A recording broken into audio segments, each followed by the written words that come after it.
Welcome to our channel. If you want to set up Wi-Fi using your Spectrum router, follow these step-by-step instructions for proper wireless network configuration. Step 1. Connect your Spectrum modem to the cable outlet using the coaxial cable provided. Connect your router to the modem via Ethernet cable if using a separate router.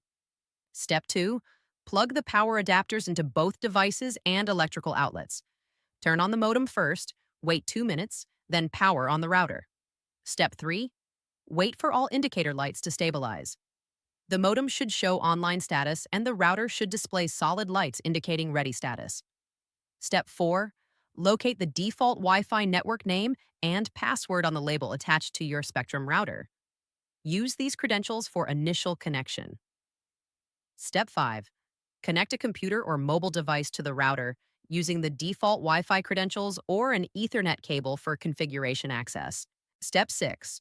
Open a web browser and enter the router configuration address, typically 192.168.1.1, or as shown on the router documentation.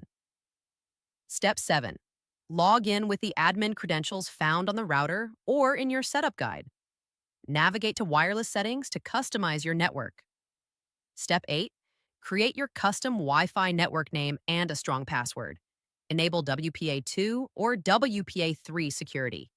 Save changes and reconnect all devices using new credentials. Test your connection speed and placement for optimal coverage throughout your home. Don't forget to like this video and subscribe to our channel.